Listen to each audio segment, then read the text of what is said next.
All right, well, up first today we have Stephen with a brand new topic on the show. Stephen wrote in and said, have you examined the world in which you live? Do you believe you are living on a spinning sphere because someone told you, or do you know from personal experience? Hello, Stephen. How you doing? Good, how you doing, Stefan? Well, thanks. I'm well.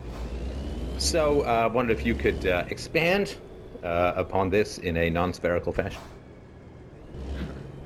Well, recently, if you've seen it or not, there's a growing group of people who are doing experiments and coming forward and stating that the Earth is a flat and motionless plane. That's the expansion. Well, basically. Okay. And so it's it's motionless, and it's flat. And do they have any idea how thick it is? That's an interesting question, but no, like the Russians have dug about 8 miles deep, and that's as deep as anyone has ever been. Right. And where's the center of gravity? And look, I'm as fine with unusual questions as the next guy. I'm just sort of trying to wrap my head around it again in a non-spherical fashion. And where is the center of gravity in this on this flat plane? Well, in our motionless plane, there is no need for gravity. We have electromagnetism, attraction between forces that attract to one another. So is it that we are magnetically attracted to the Earth, and we're magnets not? Gravity is not part of the equation, right? Yeah, it's an electromagnetic universe, not a gravitational universe. Oh, okay.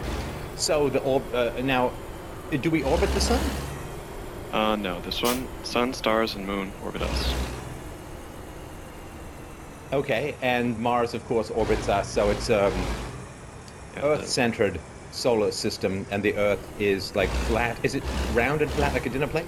Yes, it is. It is a circle around the North Pole, surrounded by Antarctica, like a pizza dish. So Antarctica is like Saturn's rings around the flat thing, right? That's the very edge? Yeah, Antarctica is the edge of the world. Right, okay. And so when people believe that they're flying around the world, what happens? You can fly around a circle. But if they say that they're heading in one direction relative to magnetic north, Yes. if they're continuing to go east, and then they end up back where they started? Yes, east and west is only relative to magnetic north. Compass is only point north. Oh, so they're flying not around the world, but in a circle around the North Pole, which is at the center of the flat Earth. Yes. Okay. And so this, of course, requires some challenging reorganization of our spatial orientation, which, I'm fine with. I mean, I'm asking people to reimagine society without a state and ethics without a deity and so on. So, again, I am fine. I'm sorry? I certainly agree with you on all the anarchist qualities of what you've been talking about for a long time. Yeah, that may not seem like a ringing endorsement to some of the listeners, but that's as it may be. So, why is there a deity involved in this formulation? Well, to me, I don't really ascribe to any religion in particular, but after finding out what I know now, I have come from being an atheist to believing in a higher power. It would be pretty tough to maintain that the Earth is the center of the universe, everything revolves around the Earth, and for there to be no deity. That would be kind of tough, right? That would be like a weird coincidence. Of the entire infinity of 100 billion galaxies, they all revolve around the Earth, and the Earth has a distinctive shape relative to the rest of the universe, at least because, generally matter that is more than a couple of 100 miles across tends to coalesce, as you know, into a sphere. And gravity has its arguments. The pro-gravity proponents of the case have this argument that says, well, since mass wants to find its closest proximity to the center of mass, you end up with a sphere, which is where we see the rest of the planets in the solar system, the sun itself, the moons, at least the moons, Ceres and Phobos around Mars are pretty small. But the moons that we can see that are of any reasonable size, sort of above asteroid size, tend to be spheres, right? So we have, as far as we can tell, according to this hypothesis, it's a unique position to be the only flat rather than spherical large mass object in the universe. Is that fair to say? Well, in our model, we don't really we don't believe in things that we can't see and verify for ourselves. You know, like we don't really believe that anything that NASA says, for one matter. You don't believe anything that NASA says? No, we only believe things that we can verify. So they might not even be called NASA. Well, they were started with Nazis from Operation Paperclip. You know, Werner von Braun and other Nazis. Okay, before we go to the National Socialist connection, there is a uniqueness in this cosmology. There's a uniqueness to the world, and that the world is flat and round, like a dinner plate, rather than spherical. Is it your contention that the other celestial bodies are not spherical? Well, the celestial bodies are like in question right now. Like if you take a high zoom camera and you zoom in on Venus, like somebody has recently, it certainly doesn't look like what you'll see from NASA, for one matter. I mean, I've had a look at Venus when I was younger. I bought a telescope when I worked, and it did appear to have little crescents, you know, the way that the moon did, but of course much smaller. Yeah, telescopes are curved. You know, the lens is curved, like convex.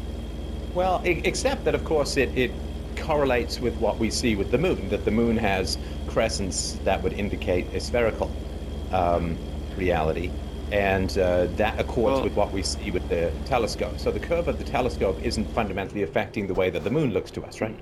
The moon and listen, I'm sorry about, I know, because whenever I put forward anarchy, and these are probably objections that have been examined, and at least some response in this cosmology has been replied to, because, you know, I don't want to be the guy who's saying, well, what about the roads, you know, when it comes to a voluntary society. So I appreciate your patience when I just sort of put forward my natural responses to it.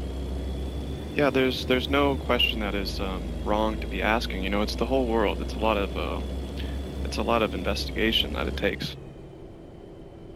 Okay, so what's if you say that it's the curvature of the telescope lens that is causing the apparent crescent of Venus, then why doesn't the same effect happen with the moon? Because when I look at the moon through the naked eye, then I look at it through a telescope, as I did recently with my daughter, there's no distortion that's particularly visible. And also when I look at things fairly far away through a telescope, they don't appear to be distorted. So why would a distortion be introduced when looking at Venus?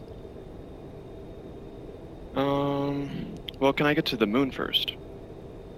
Sure. The moon is a very interesting and mysterious thing. They say that you can only see one side of the moon because it is constantly spinning so perfectly that it only faces us in one direction. Right. And if you assume that what they're saying is correct about the moon, about the reflection of the sun, if you try and cast a light on a sphere, there will be a hot spot. And when you look at the moon is equally illuminated from top to bottom on a full moon. Well, yeah, but that's because the sun is 93 million miles away. It's not a flashlight pointed, 4 inches from an orange, right? So there's not going to be a hot spot if the light is that diffused, is it? Well, on our model, the sun is about 3,000 miles up, and we do have a lot of ways to confirm this. And is that right that it's 32 miles across? Yeah. Instead of, some people say, we'll call them the scientists, say that it's 840,000 miles across, but according to this cosmology, it's 32 miles across and only a few thousand miles away.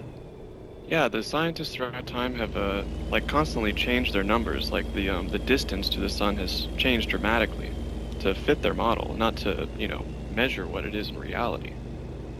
What is it? I mean, from when I was a kid, it's been 93 million miles, or 8 light minutes. Where has it changed from? A long time ago. And many people have theorized the distance, so on. But if you use geometry on Earth, we can measure the distance to the sun using trigonometry. And it's a few thousand miles away. So the sun is closer than Australia. Like up, yeah. From Canada. right? Yeah. So horizontally, sorry. So horizontally, across the flat dinner plate, Australia is further away than the sun. Yes. Okay, got it. So, but When the let sun is me. spinning around and then goes round to the other side of the Earth, is that right? Oh no, the sun spins. Is it like a dangly ball from a pole that it spins around? Because it can't go around the other side of the Earth, right? Because when you phone someone in Hong Kong and it's dark where you are and it's nighttime where you are, it's light in Hong Kong, which would, to me, do something to support the sphere hypothesis. Well, Sorry, go ahead. there's a lot of different variations in time zones throughout the year. You know, like um, Alaska will have much warmer temperatures overall than Antarctica, even though with the tilt, the supposed tilt, it should be facing the sun. And the Antarctica has, temperatures of under like 100 degrees when Alaska is much. Well, hang on, much sorry. I don't want to get into temperature just yet. I'm trying to sort of picture. So I'm on a flat dinner plate, and I'm up, let's say I've got ham and eggs and bacon in a smiley face, and I'm up around sort of the top left yolk ball, eyeball, and it's nighttime there. Where is the sun in this cosmology? It can't be anywhere above me, otherwise I'd still be able to see it, right? Well, you can't see forever, and light doesn't travel forever. That's something that they'll tell you, that, you can see light from stars trillions of miles away. I'm sorry, I'm not sure you're answering the question. So if I'm where I am, and it's nighttime, and I'm on a flat dinner plate, where is the sun? Is it on the other side of the dinner plate? Yes. So then there must be people on the other side of the dinner plate, because, like I've done calls, interviews with people in Hong Kong, and, it's nighttime here, and I can see the sun like right over their shoulder in real time. So is it the case that there are people at the top of the dinner plate and the bottom? No, it is a flat plane, and the sun circles from Capricorn to Cancer in the northern hemisphere. Capricorn is the southern hemisphere throughout the year. That's what creates the seasons. No, but I'm not talking about the seasons. I'm talking about night and day. So when it's nighttime, where I'm outside, like in August, I went to go and see the meteor shower with my daughter. And so when I'm outside, I'm looking up at the stars. If the world is flat, and people in Australia, it's noon, let's say. So it's midnight for me and it's noon in Australia. Where is Australia it can't be on my side of the flat, because otherwise I'd still see the sun, or at least significant portions of daylight, right? Yeah. Have you seen a... So is the sun flipped around to the other side of the plate? Yeah. It's just on the other side. It circles around. So the people in Australia are on the other side of they're on the bottom of the dinner plate. Uh-huh. Have you ever seen a map, the UN logo? Yes. That is our map, the equidistant map. It's basically the globe flattened. No, I understand that, but I'm still not. When it's nighttime, where I am in Canada, the spherical model, where the Earth is rotating on its axis and then rotating in orbit around the sun, explains that when it's nighttime for me, when I'm facing away from the sun, it's daytime in Australia, which is facing towards the sun, and vice versa. I don't understand how the flat model takes that into account. Well, when it's only 3,000 miles up and light doesn't travel forever, it is like a localized spotlight that travels around the world. But if it's flat and it doesn't go to the other side of the dinner plate, then it would just be low on the horizon for me, right? It could be further away, but it wouldn't be pitch dark, right? No, and there's a lot to support what I'm saying. Like, if it were as they say, it would be an equal light that goes all the way around. It wouldn't be as it is. I'm not sure what that means. Well, like in their videos, they'll show the light on the horizon ending equally all the way around the planet, but the light from the sun is localized when it goes away. Well, when I watch a sunset, the light is localized to where the sun is going down, to use the colloquial way of putting it. Yeah. It is perspective, viewpoint, and atmospheric density, and the limit of how far you can see, the vanishing point. Okay, I don't know what that means, but what I can ask then, if we look at the magnetic model of why we stick to the ground, it's because of magnetics, right? Yeah. And do magnetics have a very similar, I'm no physicist, obviously, right? But does magnetics have a similar attraction as the theory of gravitation? Because the theory of gravitation, obviously, as you know, doesn't work with the flat Earth, right? Yeah, we do not accept the theory of gravity because it was basically thought up by this guy named Cavendish back in the 1700s using an experiment hanging lead weights in a shed. He said that he could gain the gravitational constant that way, weighing the Earth and the Sun and all kinds of other things. But that experiment cannot be reproduced today. Well, I would imagine that there's quite a lot of experiments from the 17th century that can't be reproduced today because it's a couple of hundred years later. Yeah, but that's the basis for their equations that they still use today. Well, I mean, to be fair, I mean, I guess you'd say that they haven't gone to the moon or they haven't sent probes past No. Jupiter, and that's all CGI. It's all made up, right? Yeah, That's yeah. Look, I have all this. the hoax. Okay. Yeah, because I mean, to me, if you can basically send a tiny probe from one planet, billions of miles to past Pluto, that's a pretty good validation of the theory. But I guess the response to that is that stuff's all faked, right? I mean, like, how are they sending messages back and forth that far? It doesn't really seem plausible to me. Like, Pioneer 10 was a probe that they said was sent to Jupiter through the asteroid belt, launched on March 3rd, 1972.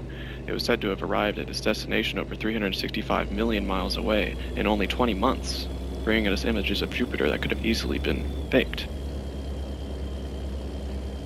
Okay. So, of course, another way that people think that the Earth is a sphere, I guess you'd say it's more flat like a dinner plate, is, of course, when the Earth is between the Sun and the Moon, we see the curved shadow of the Earth against the Moon's surface moving across it, right? Yeah. I'm not an expert on the subject, but it does have something to do with an electromagnetic vortex that moves in between. Like, I've just heard of this yesterday. I've been researching this topic for about 9 months, and I learn new things every day. I'm by no means an expert. I just, I was trying to make contact with you because I do admire a lot of what you do. Okay, so there may be an answer at that, we don't have it. And wouldn't it be possible, of course, to see the edge, right? Yes, but... because you say you don't believe things that you can't see or have no visual evidence of. Do you have any photos of the edge of the world? Here's the thing. There's a thing called the Antarctic Treaty.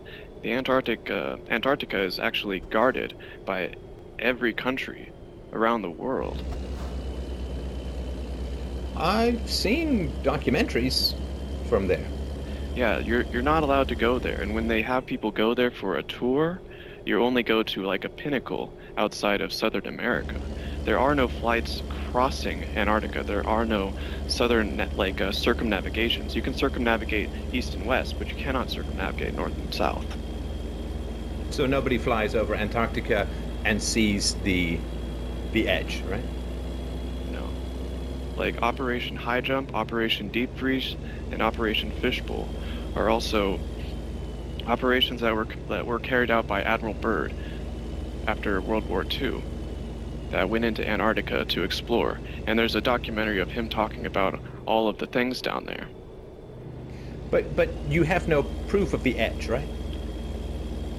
We would love to go down there, but we're not allowed to. You have no proof of the edge, right? No. Okay, I mean that's important, right? I mean, because so it remains a hypothesis in that there's no proof. Yeah, just like, the globe. I'm sorry? Just like the globe. Remains a theory. Let's just say that the elaborateness of the deception is something that is a little tricky for outsiders to accept. Well, let me ask you this then. So, of course, if you just jump into the sphere model for a second, there are constellations that are visible in the northern hemisphere that are not visible in the southern hemisphere, and so on, and they tend to tilt around a little bit depending upon the seasons, right? Yeah. And so, and that, as far as I understand it, the visibility or invisibility of the constellations accords with a spherical model of the Earth rather than a flat model of the Earth where you'd be able to see a lot more constellations because you're all pointing in the same direction, right? Well, that is an interesting point. But the thing is, on a world that is spinning 1,000 miles an hour, spinning around the sun, spinning around the universe, which is going... Wait, sorry. Sorry, do you mean the current model, right? Yeah, like the globular model. Okay. So if that's happening, we would be able to see something far different in the stars than what we do now. What we do now see is people from Capricorn are able to see the northern pole star, Polaris, where they should not be able to. Polaris does not move. It only moves in a very small circle, and the rest of the stars rotate around it. Wait. You're saying according to the current model, like the globular model, the stars rotate around Polaris? Everything is the same on both models. They just make it so that it works. I'm not arguing that it works on the globular model, but I'm saying that there is no curvature. There is no proof. On a globe that is 25,000 miles in circumference, there should be a curvature of 8 inches per mile squared, and we have measured it. There is no curvature. Like, people will say that Kansas is as flat as a pancake, or the Bolivian salt flats you can see for basically 100 miles. There is no curvature. Like, if, you can say that Kansas is flat, but where's the extra curve to make up for the flatness of Kansas or the Bolivian salt flats? Are you saying, so like you shoot a laser, and according to the globular model of the world should fall away from the laser a tiny bit, of course, every certain amount of distance because it is a sphere, right?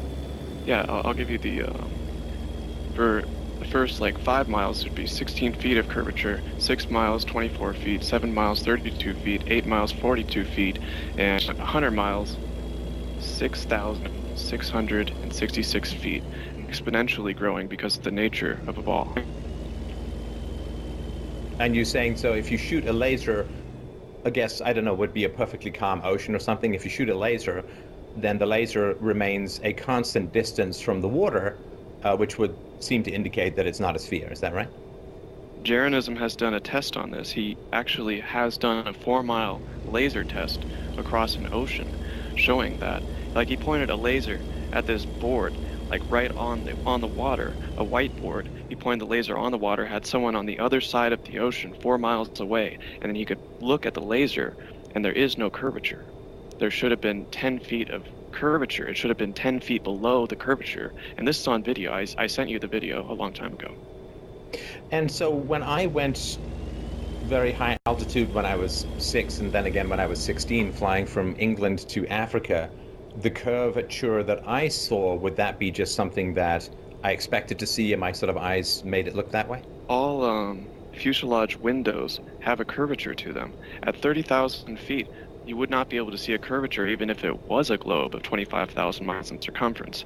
You would only be able to see the curvature if you were above 100,000 miles in circumference, or 100,000 miles up. 100,000 miles up is what you'd need to see any kind of curve? Yes. But you measure this in 4 miles, and that's valid? Well, to see the horizontal curve, yes, but to see a curve going away from you, it should be at 4 miles, it should be 10 feet of curvature. And what about the argument that's been made for thousands of years, which is that when you see a ship sailing away from a shore, that you see the hull disappear before you see the top of the mast disappear? Yeah, we have videos of this now too. When you are not able to see the boat with your naked eye, you can take a telescope or a zoom, and you can see the entire boat from top to bottom. It's just your vanishing point as far as you can see. So it's a trick of the eye? Is that a mirage thing, or a trick of the naked eye? Well, you can't see forever. I'm certainly not going to dispute that, especially over 40. Yeah, it's just atmospheric density. Like when we're at the bottom, sea level, it's especially dense. The higher you go, the further you can see because air gets lighter. Right. Now, the retrograde motion of Mars, of course, was one of the big challenges to the ancient Ptolemaic system, which is that when you observe Mars, there's times where it's going sort of left to right, say, across the sky, and then at times it sort of goes backwards and then goes forwards again. And this, of course, drove the ancient, Earth-centered model of the solar system people nuts, because they couldn't really explain it. Now, when you put the sun at the center of the solar system, because Earth has a faster orbit, being closer to the sun in general, has a faster orbit and a shorter year than Mars, there are times when it's accelerating past the sun, and that makes Mars, from the vantage point of Earth, appear to be moving backwards and then moving forwards. And how is that explained in the flat, Earth-centered model of the solar system? Well, I'll theorize here, but I'm pretty sure other people would be able to answer this better than I can. But let me give you an example. Like the moon, as viewed from the northern hemisphere as opposed to the southern hemisphere, looks upside down because it's going in between the two hemispheres. So that could be the difference. Like they say that the stars go in the other direction in the southern hemisphere too, but if you turn around and look the other direction, they're coming from the other direction. It's just a perspective. And the backwards Australian toilets, the flushing backwards of the toilets, how's that explained? That is just because of how they're made. No. No, you can take a North American toilet and it will flush backwards. The rotation will be different. It's not the way it's made. Or you could say that it's the Coriolis effect is caused by the sun moving in between the northern and southern hemispheres. Because so if you have it's like the wake of a boat. So if you have a boat going along, the wakes go in different directions. That's what causes the Coriolis effect, electromagnetic energy from the sun.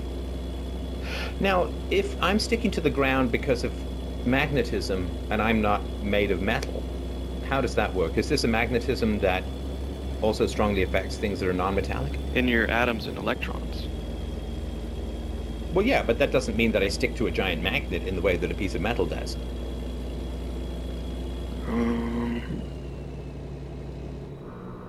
Like I've said, I'm not an expert. I don't think anyone is. We're just learning, I've been at this Well, no, but I think if you say that we stick to the ground because of magnetism, but magnetism primarily affects metal, and we're not metal, that seems like a fairly big stumbling block to be addressed.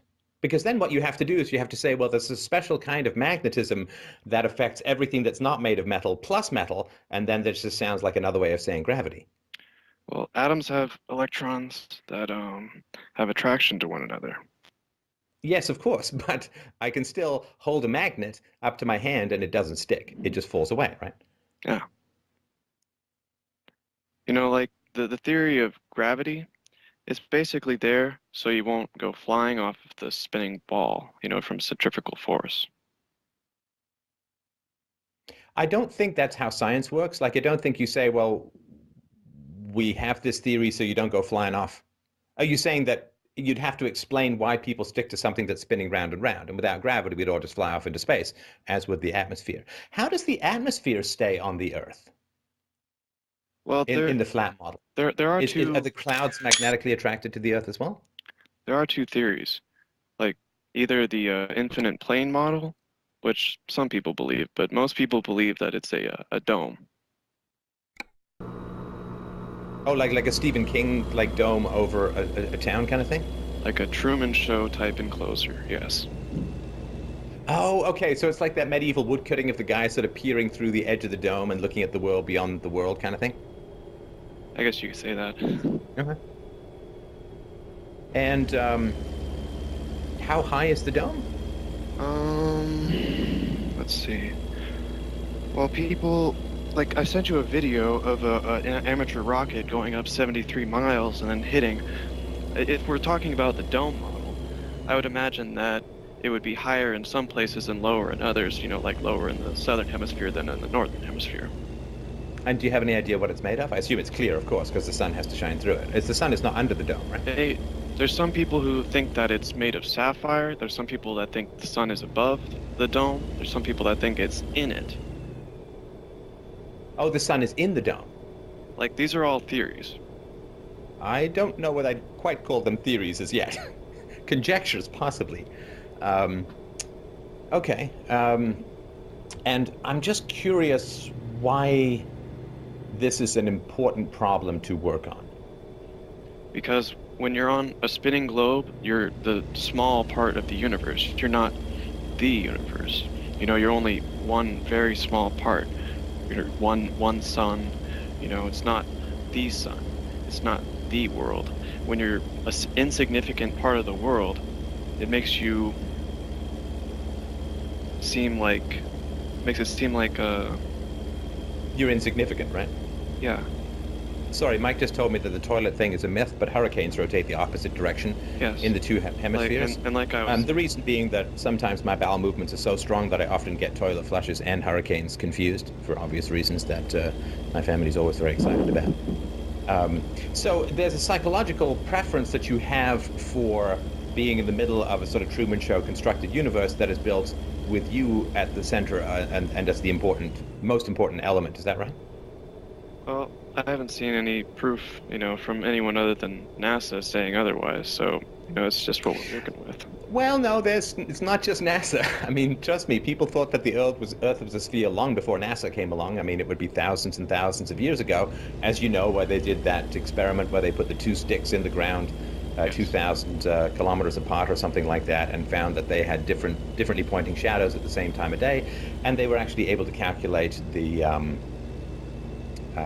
diameter of the Earth, circumference of the Earth, very accurately. That was what's his name? I can't really pronounce his name.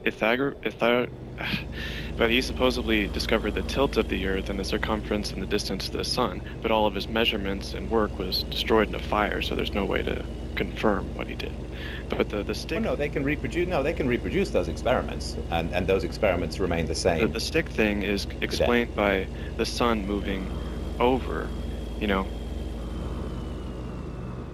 Well, I don't know that it's explained. There's an alternative explanation which radically alters the size, dimension, proximity, relationship, ratio, and movement of everything in the universe and creates a singular exception for the shape of everything in the universe, creates an entire parallel theory of attraction called electromagnetics that doesn't require metal and dispenses with the law of gravity and explains away a whole bunch of phenomenon, like the Earth looking round when it goes up against the moon, like the difference in the constellations between north and south, and so on. It creates an entirely different cosmology that Occam's razor, like of any two explanations, a simple one is usually the best. Occam's razor would lend you to discard, fundamentally, because it's too complicated and it doesn't explain enough. What's more simple? That we're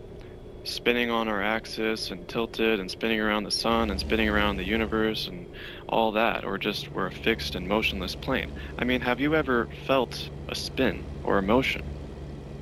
Well, no, but I mean, the laws of inertia would explain that, right? That when you move with something, I mean, that's why astronauts float, because they're moving with something. Well, so if you are moving with something, then you will not really experience that motion any more than you feel, if you're sitting inside a train, you can doze off. Whereas if you were strapped to the top of the train, it might be a little bit more difficult because you'd have more of a sense of motion. I think the laws of inertia do explain, I think, why we don't feel such a sense of motion. Let me give you an analogy. Have you ever been in the ocean for a very long time, or been on a trampoline jumping around for a really long time, and then when you get off, you can still feel the motion for hours? I think I can understand what you mean. And what does that establish? Let's say you're spinning, like they say on the globular model, at 1,000 miles an hour on the equator. If you get into a plane and then fly in the opposite direction, would you not feel the spin?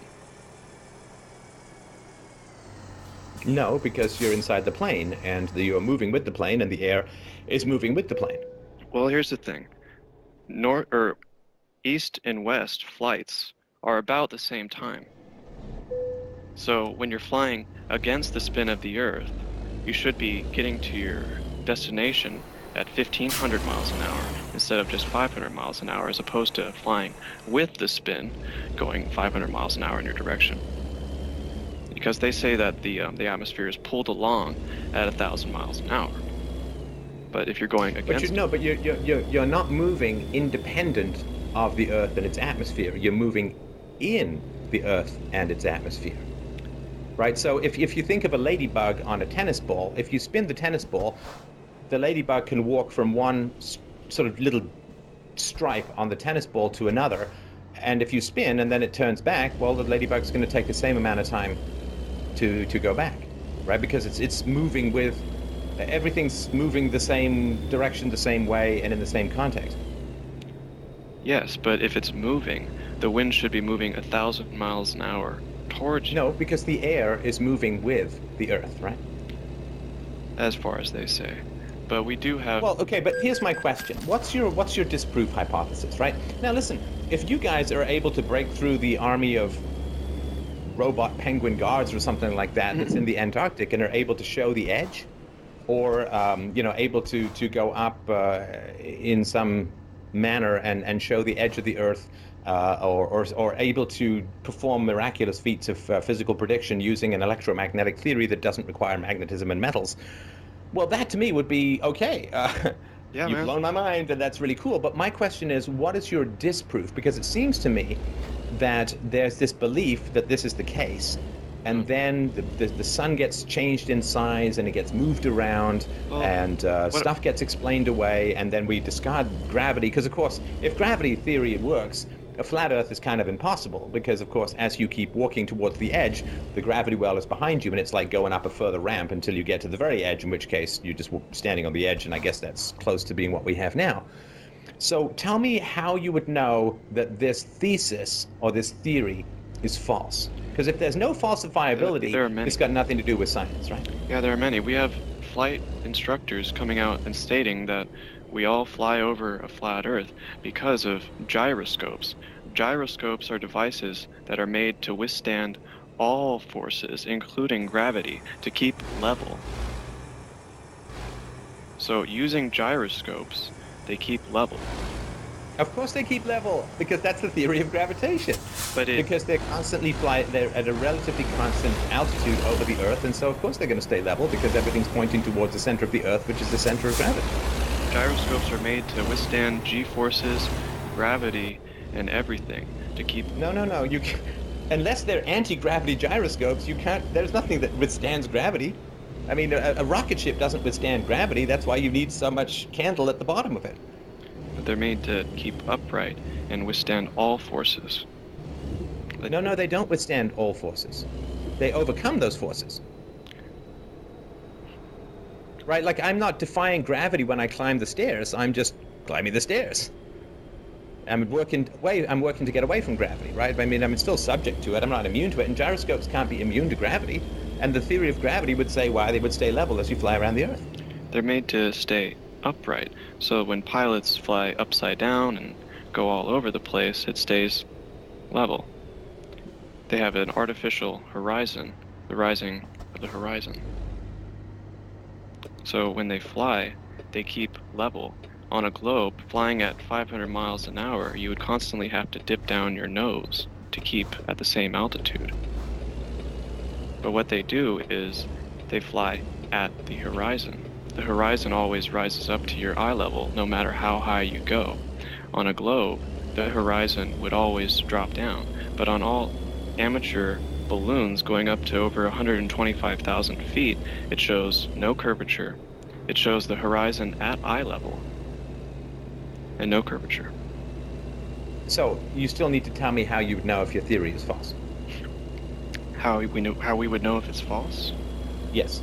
I mean, you have to admit there's quite a lot of evidence for the sphere, right? I feel like there is much more for our model at this point. There's quite a lot of evidence for the sphere. I mean, because you have to wish NASA, you have to have created this. It is obviously a big conspiracy. If this truth must be known to NASA, it must be known to aeronautics engineers, it must be known to engineers, it must be known to the people who build the big wide suspension bridges where they try to take into account the curvature of the Earth and make the pillars a little bit further apart at the top than at the bottom to take into account that. It must be known to millions of people around the world. Yes. And I would assume that they've let at least some civilian leaders in on this. I assume that people who are creating rockets, intercontinental ballistic missiles, they would all have to know. And then you'd have to have this massive conspiracy, of course, to keep this information from the public, and also to create thousands and thousands and thousands of hours of, I mean, not just doctored, but radically created image. And also you'd have to have, because there are satellites floating around the Earth. What would they be, holographs or something like that? Well, there is quite a lot of people that you'd have to have in on this conspiracy, none of whom would ever tell the world, and none of whom are benefiting economically from keeping the secret. It creates jobs, and many people's jobs depend on not learning the truth. But many people... So whose jobs depend on not learning the truth? Like everyone you said, everyone who works on supposed satellites, everyone who works with the curvature. But we have land surveyors, flight instructors, U.S. Navy missile instructors, many experts. No, we're talking about disproofs at the moment. So are you saying that the fact that because of the curve of the Earth, it was believed that we need what Arthur C. Clarke, I think, this geosynchronous orbit with the communication satellites, that we didn't actually need those because we can send the radio waves or whatever it is straight across the flat Earth. So we didn't actually need those satellites, and they were a hoax in the launching, and the fact that they seem to be flying by overhead, how is that created? Because that's a lot of work. If you don't actually need that, why would you divert money from your weapons programs to create satellites unless there was some value in terms of overcoming the curvature of the Earth? Let me give you an example. The Dew Line was a distant early radar system that was stretched across the Fullerton... Wait. Are you not answering my question? Well, it seems like you're not answering my question. I don't want an example. I want to know why it was that every government in the world threw up these satellites that were completely unnecessary according to the flat Earth model. Well, why could we see them? There are some theories, like the ISS that they'll tell you comes over. They say that satellites could either just be like already there, already unexplainable things that they just say, oh, those are satellites. Because when you look at the ISS, it doesn't exactly look like a space station. It looks like a self-illuminating light. A what? It looks like basically another star. Looks like a light. Like when they say that's a satellite passing over, it just looks like a light in the sky. But if you look at many different supposed satellites going throughout the sky, they'll do very strange things. They'll have very strange movements, things that satellites don't do. I've never seen that. I've seen the satellites just slowly cruising above. I've never seen satellites doing anything strange. Again, that's just my particular observation. We have. But are you saying the satellites either aren't there, or they're there but they're not satellites, or what? On our model, satellites don't exist because they're impossible. Here's something. Well, no, they're not impossible. Look, the moon orbits the Earth in the flat Earth, right? The moon orbits the Earth. Well, I'm saying they're impossible. And wouldn't that be the case with satellites as well, that they could do it as well through some electromagnetic whirlpool thing? I'm saying that it's impossible because of the technology that they supposedly use. They need actuators, air-driven paramedics, valves, and all kinds of things that would need to be replaced in the supposed heat and coolness of space that they never have to replace. Things that don't exist in our world. Let me read you something from an industrial valve expert who has come out stating that the ISS is impossible. Okay? Think about... Okay, I'll accept that this guy says that it's impossible. So then the rockets that are launched to supposedly put the satellites in orbit don't actually go anywhere, is that right?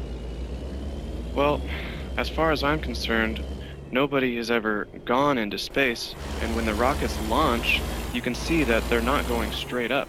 They go over. They go straight into the ocean.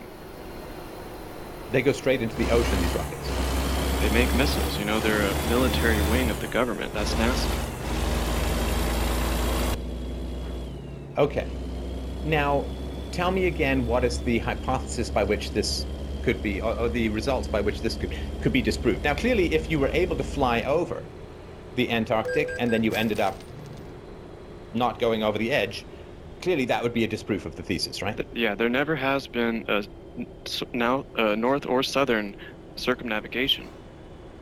And all of the satellite photos that show that there's no edge when they photograph the globe and so on, that's all part of an elaborate hoax to create jobs for astronauts? Well, if you look at the photos, there are many instances where you can see Photoshop, replicate clouds, copy and paste over and over and over. And when you look at...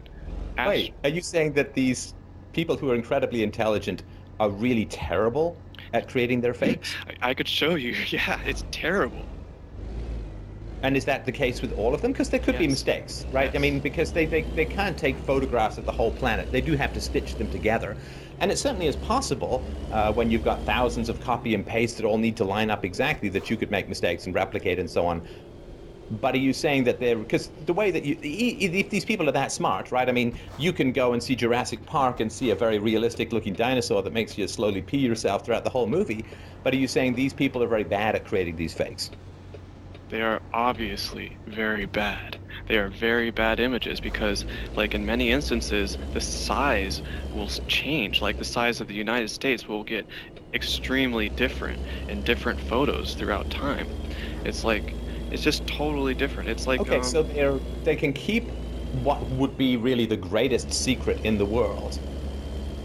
They can keep it, millions of people, a lot of whom, can you imagine how much money you would make if you broke this story? Yeah, like if you I mean, it would be absolutely staggering how much money you could make. Can you imagine how much money religions would make if they broke this story? Because this would be pretty much proof of a deity-created universe, right? If there's giant domes and we are the only exception to the spherical model of the universe wherever there's significant mass, and the universe rotates around us, I mean, that's Genesis 101. I mean, you are really, and I'm not even talking like Phil Collins Genesis, like big guy in the sky Genesis.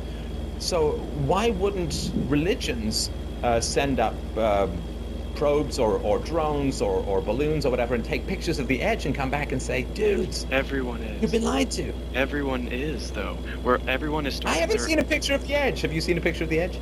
Steph, you just said that you haven't seen the edge. Steph, everyone's sending up pictures of... Everyone's sending up balloons to look themselves. Everyone's making GoFundMes. There's many individual balloons that have gone up. There are no pictures of the edge because the edge. You can't see forever. Even from... But they haven't seen the edge. That's what you said earlier, right? Yeah, you cannot see forever. It's not like we're launching from near Antarctica. If we did that, that would work. But like...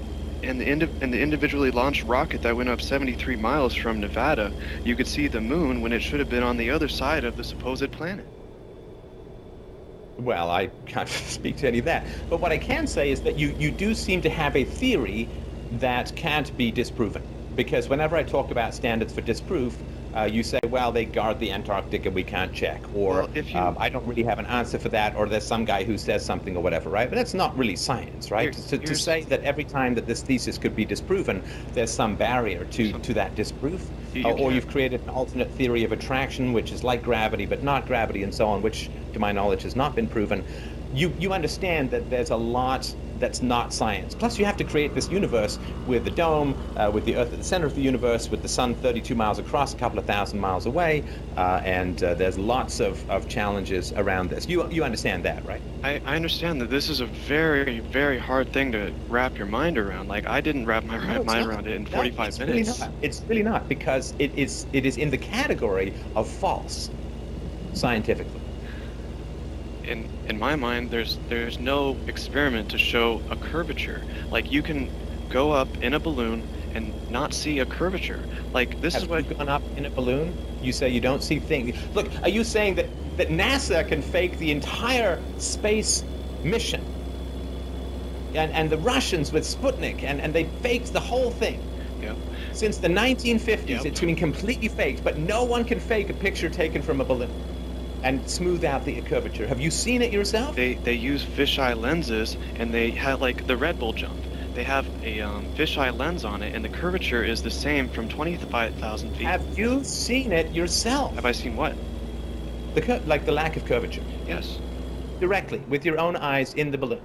Not in my own eyes, but I have seen many... So then you're looking at other people's photos, but you discount other people's photos for what goes against your theory. Because you say, well, it's all fake. Stefan. But then how do you know that the photos that support your theory aren't subject to the fakery that you ascribe to those that don't support your theory? Because I know people who are doing this. You could do this yourself. That's what you should do. It's not that expensive. Get like $1,000 or so and send a balloon up 125,000 feet. Do the experiment for yourself and show us. I would love to see you do it.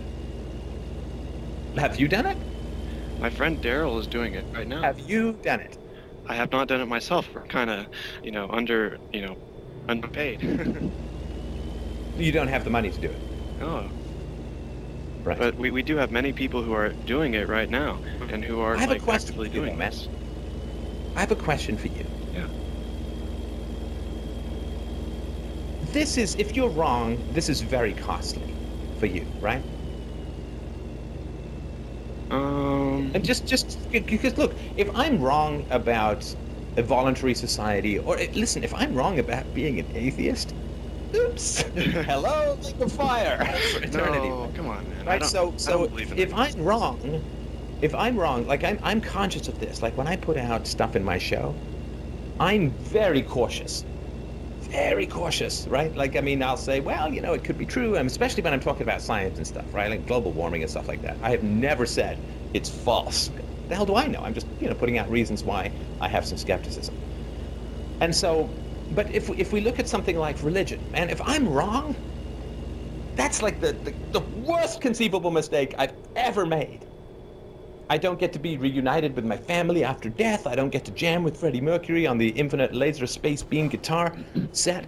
Like I've really, really cucked up bad, right? Now, you understand that if you're wrong about this, then you're crazy. And it's very, very harmful to you socially. And again, this is not proof or disproof. I just want you to be aware of this reality, that if you're wrong about this, right, if there's no dome, if the world is not flat, if all of this stuff is just a bunch of crazy people, then this is doing significant harm to you in your life, right? Because you either got to bite your tongue a lot, or people can look at you like you're just plain nuts, right? I've been looking at this for 9 months now, and I'm actively telling everyone I know because I have seen all of the evidence that I need, but I am still learning. No, you cannot discount the photographic evidence of what displeases you and accept the photographic evidence or video evidence of what pleases you. When you say, well, I've looked at the photographic and video evidence and it convinces me, but then you say that all the NASA stuff is faked, this is where you're not thinking clearly. If you have one giant button that says discount all photographic and video evidence, you can't just push it for one side of the equation but not the other. You can't push it and discard everything to do with NASA and everything to do with ancient history and everything to do with people who make globes and everything to do with people who circumnavigate and everything to do with cruise lines and airlines. And you can't say, well, all of that photographic and video evidence is bullshit, but all the stuff which conforms to my theory is valid. Like you said, the flights only travel through the northern hemisphere because that is the only short route. No, you're not listening to what I'm saying. You're not listening to what I'm saying. I am. What I'm saying is you've not seen this directly yourself, and you discard all of the visual, all of the multimedia evidence for the position you don't like, and you accept it all for the position that you do like. I only discount things from the governments that are obviously fake. Like, you don't trust the government. You can't say that every single piece of media that has been produced by NASA and produced by the European Space Agency and produced by the Chinese Space Agency and produced by the Russian Space Agency for the past 60 years, that it is all obviously fake. Well, I've been... Because you haven't reviewed it all. I have been looking at it. Come on! You have not reviewed it all. Please don't insult my intelligence. It's the internet hive mind. Everyone makes compilations. Look at them. When you look at supposed spacewalks, there's bubbles in space because they're in a pool faking it. Why would they be in a pool faking it? That would be a terrible way to fake it. Why not just go into an airplane like they did when they made the movie with Tom Hanks and Kevin Bacon about Apollo 13? That's how they fake it. Because they're bad at it. No. They're bad at faking something that fooled the entirety of mankind for 3,000 years. Steph, they put this on MSNBC. Like, their training is in a very large pool. And in every single spacewalk... Oh, is it possible that somebody has taken a pool training video and said, oh no, this is a real spacewalk? No, because this is what they put out as real. Chinese and American space agencies. Maybe they misclassified it. Maybe they got the wrong video clip. I mean, there are simpler explanations than the world is flat and the sun is 32 miles across and a few thousand miles away, somehow embedded in a giant dome created by a space goblin. Well, there are simpler explanations to what you're talking about. And what about the private space agencies?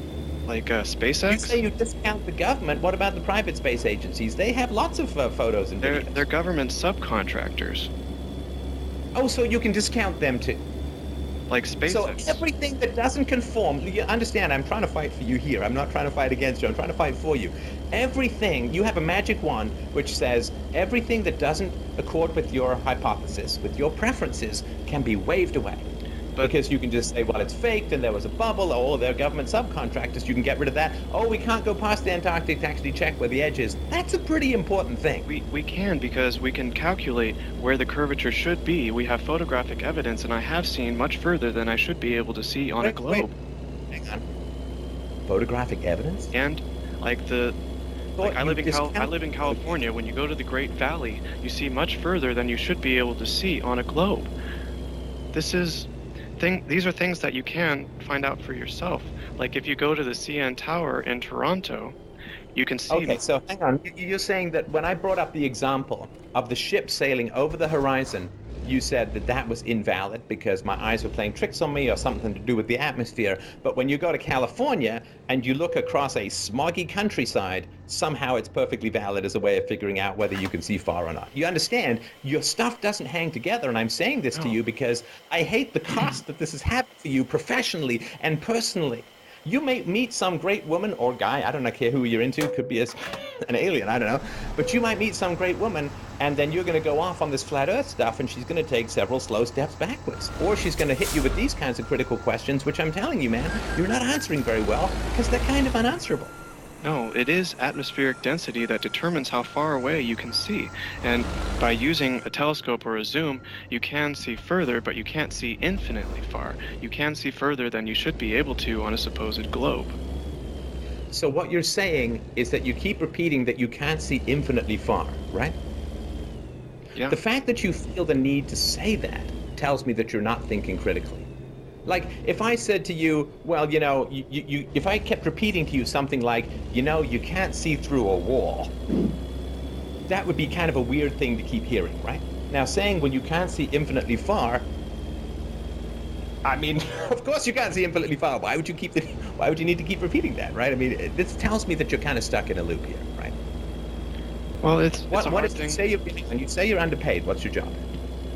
What's my job? I work in a warehouse. You work in a warehouse. Yeah. Right. And do you think that the time and energy that you're spending into figuring out the flat earth stuff might potentially, for your own happiness and your own life, be better spent upgrading your skill set to get a job that paid you more? No, because this is the most important thing. This shows that every government around the world is indeed working together. This is how we stop World War. Do you understand that? Because if we know that every single government around the world is colluding on this, we know that the world stage of world wars are fake. They're playing us off against each other like pawns to kill each other. But why do you need a flat earth to show, of course all governments collude. I mean, of course they do. Because all governments justify taxation. And all governments justify, almost without exception, fiat currency. And all governments justify national debt. And all governments justify public school education. And all governments justify the capture of intellectuals in academia in order to keep them from advocating any kind of real freedom. All governments agree on borders. All governments agree to a large degree, at least until recently, on immigration and restrictions thereon. So the idea that governments don't all kind of agree deep down, to me, I don't think you need a biodome, flat Earth, 32-mile across sun universe in order to establish that governments collude. I think it seems like an unnecessary complication. It's not that we need it, it's that we're proving it, Stefan. But you don't need to prove it, because it's already proven. How many governments come out and say, well, taxation is force? Have you ever heard that from governments? No, but we know. So we already know they're colluding. I mean, occasionally governments will say, like Barack Obama did say, government is an agency of force or whatever. It's usually a throwaway thing. But for the most part, they all agree, governments all remarkably agree that governments are good and necessary and virtuous and, righteous and all that. So I don't think we need this additional complication of a flat earth to know that governments collude in general to keep a dominant narrative over the population. I mean, Like, it comes back to the nihilism of believing in a spinning globe that could be instantly destroyed by a sun that could blow up, or a meteor that could come in and destroy us all. We're safe here. We don't need to worry about that. We don't need to worry because God would keep... Oh, the dome would keep us safe from asteroids? I guess it didn't in Arizona, or is that crater also fake, made by medieval bulldozers or something? There's theories on meteors that I don't really have too much of an opinion, but there are many people who think that it could be pieces of the dome. Oh, and then all the meteorite metals and ores and so on that are shown in museums are all fake, because they can't be... They'd have to be translucent, right, in order for the sunlight to get through, unless the sun is embedded in it, in which case we'd still need to be able to see through it to get to the stars, unless the stars are below it. See, I'm able to do this kind of gymnastics. But all of that stuff would generally be faked then, right? I don't know about that. Like, I've never seen one for myself. Oh, I've seen, well, at least what they say are meteors, and you would say, of course, that they're faked, right? I've also touched a moon rock, then I guess you would say that fakes too, because it went to the moon. They could be any kind of thing. They could be government projects. I don't know. We don't know what they have. We don't know what they do. And do you think that from your position as a warehouse worker that you will be able to convince enough people of this to radically change your life for the better in a way that, say, not... I mean, you said you've been studying this for 9 months. Just roughly how much time a week do you spend researching this? I have no idea, but it's not just me. Yes, you do. Is it 1 minute a week? No, it's more than that, right? It's many, many hours. I spend many hours listening to all of the experts who are coming out and stating that it is flat. You've put in thousands of hours into this, and what has the net result been in your life? We are changing the world one person at a time. No, in your life. In my life, I have grown closer to our Creator. So then for you, this is a religion. It's not science. Well, I mean, No. It's masked as science, but generally it's a religious It is. practice. It is science. We are proving it in every way imaginable. There is no proof for the globe. There is no proof that it spins. We have Aries failure. We have trigonometry. We have radar beams. We have no curvature. There is proof, Stefan. Are you saying there's absolutely no evidence that would support the Earth being curved? All of what they say as evidence would work perfectly fine on a flat model, which it actually does because it is flat.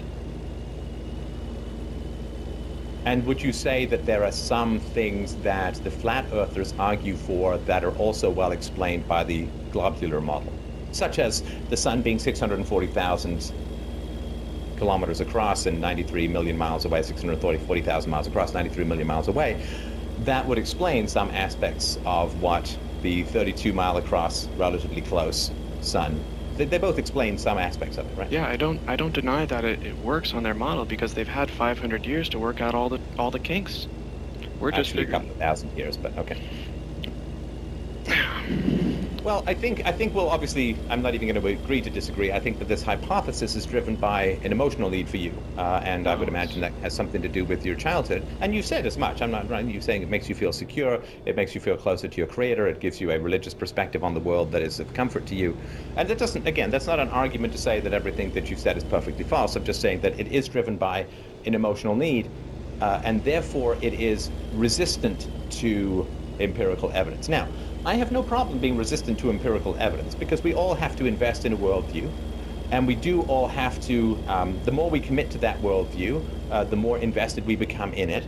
And you're 9 months into this, which is why I'm sort of fighting hard to reel you back in a little bit. Yeah, and I would say that for you to focus on things in your life that could make your life better, I don't think that the flat earth is the most important thing, even if it were true, believe it or not. I think that teaching people to treat their children better, teaching people to live with virtue and integrity in their lives according to the standards and principles of virtue and goodness, which are the same whether the world is flat or round. True. You know, it's not like if the world is flat, hitting your kids is good or bad, whether it's relative to whether the world is a sphere. We have work to do in making the world a better place and having people reject the non-aggression principle, which is completely independent of the cosmology of the planet. You know, a murder is a murder whether the world is flat round or banana-shaped. So I think that there's a huge amount to do, which is much less controversial, much more supported by science, and much more acceptable to people as a whole, rather than trying to rewrite everything that they've been told about for thousands of years in their brain, for which you have to admit there is a fair amount of fairly compelling evidence. You can say it's all doctored, but it's pretty compelling to the majority. Anything other than space agencies, can you prove that it's a globe yourself? I'm not sure what you mean. Can you do an experiment to prove that it's a globe yourself? And that but I'm not sure. I'm not sure what that means. I mean, the number of things that I can prove or disprove by myself is so tiny that if I reject everything that I can't personally validate, then I'm back to like René Descartes thinking that I'm a brain floating in a tank being manipulated by a demon. I think, therefore I am. I mean, I can't possibly reproduce the entirety of human science and medicine. I mean, I've never seen an atom. I've never seen an X-ray. I assume that radiation isn't just tiny pixie demons attacking me with beaks, right? So I would not put as a standard of validation that which I can personally reproduce of the entirety of the human history of the scientific method. Hell, Australia could be a giant hoax. Maybe Crocodile Dundee was just on a big giant set. Maybe it's all the Sydney Opera House and everything. Maybe the Modern Family episode set in Australia was all just on a big giant set with CGI, right? I mean, you can say maybe there's no such thing as spelunking because I've never gone deep into caves. Maybe there's no such thing as really, really high mountains because I never climbed one myself, and maybe there's no such thing as underground rivers, and maybe you know what I mean. Like you can go on and on with the things that you haven't directly and personally experienced yourself. But we can. But there is sort of an Occam's razor thing where we can go with that which accords with reality and that which does not require massive and impossible to maintain conspiracies that go on for thousands of years. But you can prove that the globe is not true. No, I can't. You can. If you go to the beach and look at a boat, 16 miles away, it should be beneath the curve. My understanding is that 60 it is. miles away. I have actually, been at the beach, and I remember when I was in Mexico many years ago, and I was sitting on a beach, and I remembered this thing from medieval science class in college or whatever, and I watched a boat go away, and the hull went away, and then the top of the boat went away, and I'm like, I validated, right? It seems to be curved. And then when you zoom in, it can still be there from top to bottom. We have this on video over and over. Right, and none of your video is doctored, but all of the space video is doctored. Anyway, I got to move on to the next caller, but I appreciate you bringing the topic up. It is always fascinating to speak to people who've got a radically different view of the universe and our place within it. I'm afraid I remain, let's just say, squarely in the unconvinced side. But again, I really do appreciate you bringing up the case, and I'm sure that it's a good exercise in critical thinking to take a swing at these different kinds of ideas. So thanks, Stephen. I appreciate the conversation. Yeah, man.